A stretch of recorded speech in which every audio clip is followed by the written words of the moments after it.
Hey guys, Thomas the Silver Jr. here, aka Mustached, and welcome to my review of Kill Chain.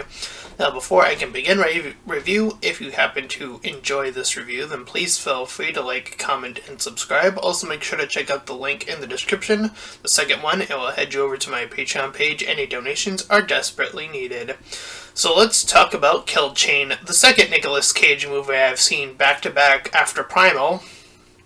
I decided to check out Kill Chain, also featuring Nicolas Cage. Again, as I mentioned, if you did not see the previous review, I mentioned how Nicolas Cage in both movies does seem to be a bit more, how do I say, aged in the process. He feels like he's playing a bit more of the old man that is just tired of everything. He seems to have toned down in the craziness of his performances that I've noted in the previous movie review. So go into the movie knowing that.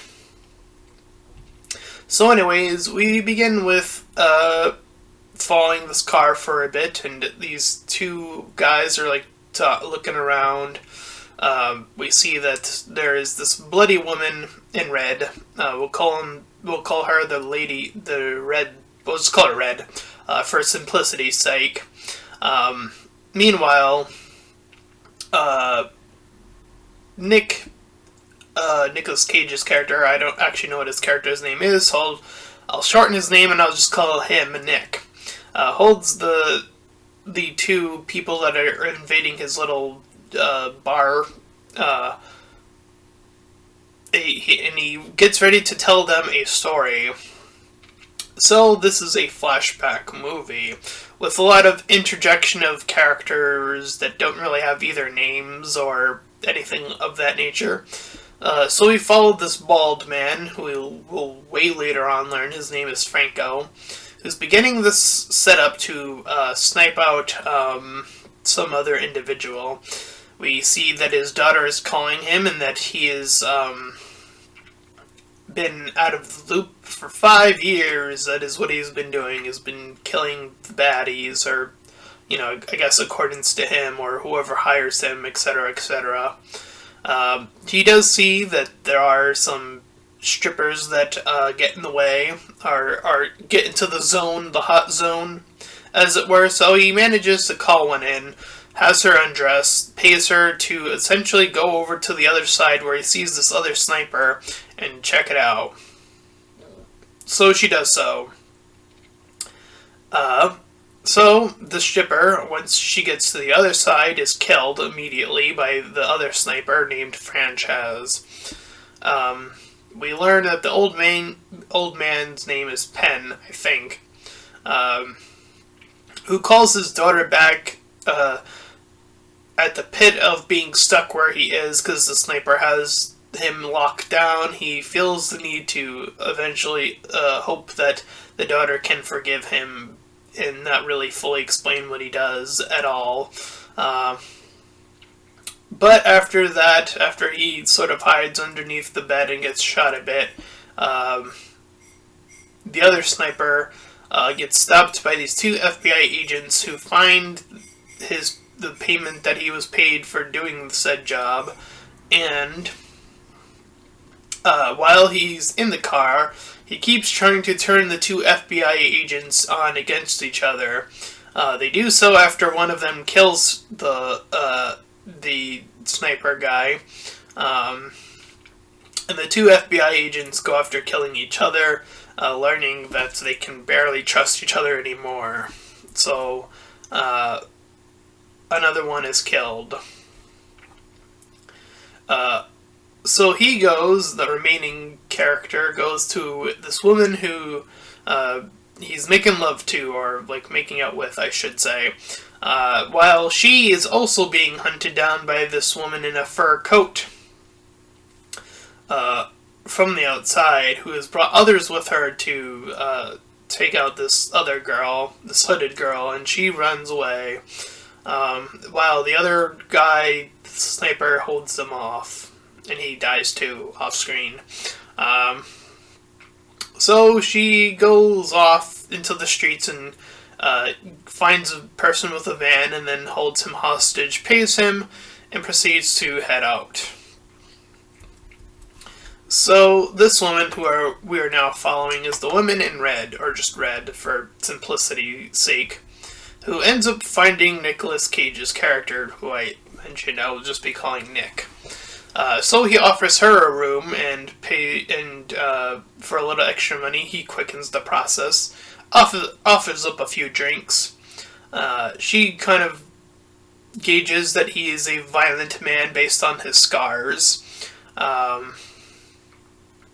Meanwhile, after the fact, he goes out to take a smoke break, and this other blonde woman, whose name I'll just say she's the blonde woman because I don't know what she's called, joins him for a smoke break, and they talk about how they want to get out but can't get out. So Nick sees the black car in the distance, and Red, when he returns, goes on to kiss Nick. And she's trying to gauge him further in that regard. So she wants him to leave. That's what she wants. But the cult lady, who was still chasing her, arrives back on the scene. And we also meet her main henchman, Oso, who almost shoots up Nick, but Nick manages to take the gun and drug Oso with bad drug pills. After some conversing and stalling. So Red comes back up from the top, or from the first floor, because she kind of loops around. Also, had taken out the gun, and they were proceeding to talk, and then that's when he was drugged. Nick takes the gun to the cult woman, and her and Red fight, Red winning through many stabs into the chest, and then the two men from the start of the movie, the two men that were holding Nick hostage, arrive in the scene, and we cut back to where he was telling the story. And he proceeds to actually tell the story from this point on. It turns out that that wasn't actually the story, that was the flashback to proceed us to tell us the actual story, which, okay. So he talks about how he came across, he was told to assassinate somebody. It turned out that the people that he was sent to assassinate were these trafficked girls, and yes, I'm saying girls because he even specifies that they were ages 10 through 12. One of which, the Franco character when he was younger, picked one of them up to raise one of the three, or one of the however many they actually found. So we see that the girl was raised by him, then turned into adult, then was taken in by the two cops who we saw earlier, and the two cops who, according to Nick's story, they did things to her. Insinuating rape, I suppose. I think that's what was heavily implied. Again, they never outright state that specific detail, but anyway. So then he talks about Nick's character talks about the vengeance of killing Oso's character, because he was also associated with the details in one way or another. I forget how they wove him in specifically, but they found a way. I'll just say that much.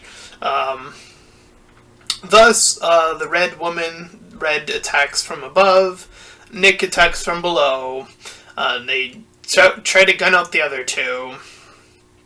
So, Red is having her go at it with some henchman guy, while Nick is facing off with the main bad guy, or the one he was confronting before with the story in the first place.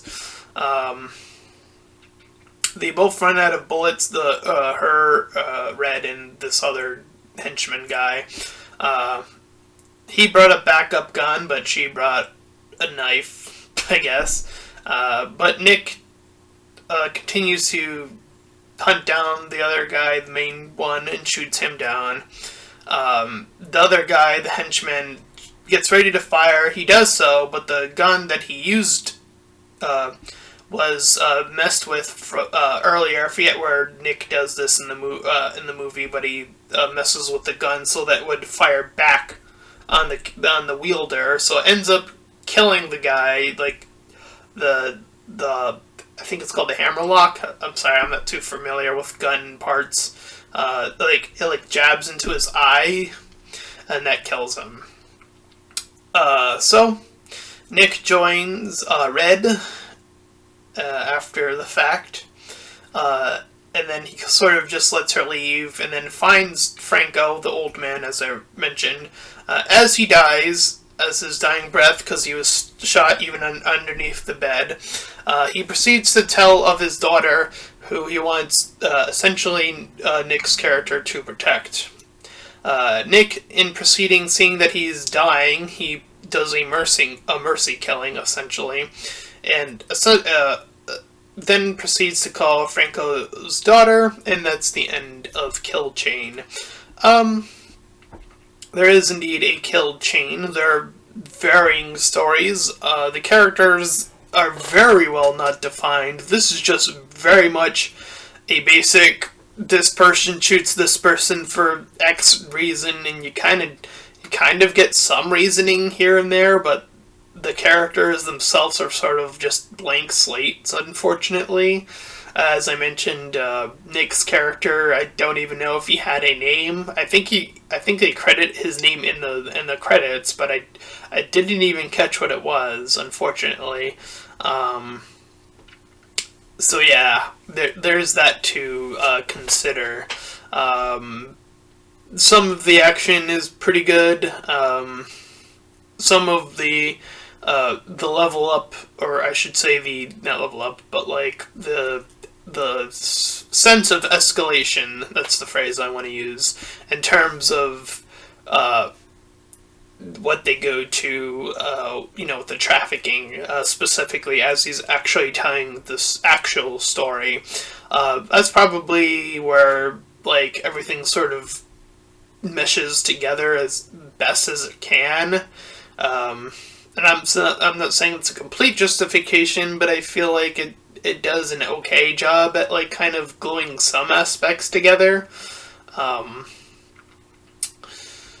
So yeah, it's pretty good. I do think they could have done more in terms of just, like, making the characters even more significant. Because this does feel like a tale of when vengeance is required, you kind of want to know who your characters are. How bad are they? I don't know, like, I don't even know why the cult lady was after the woman, for example. I think she said something, but I didn't catch it. And that could be on me, but that's just, like, one example I can think of off the top of my head of, like, an example of, like, this character sort of just enters the film and is, like, hunting some other character for X reason. And it doesn't feel well defined at the time, and if it did, it just kind of flew over my head, at least.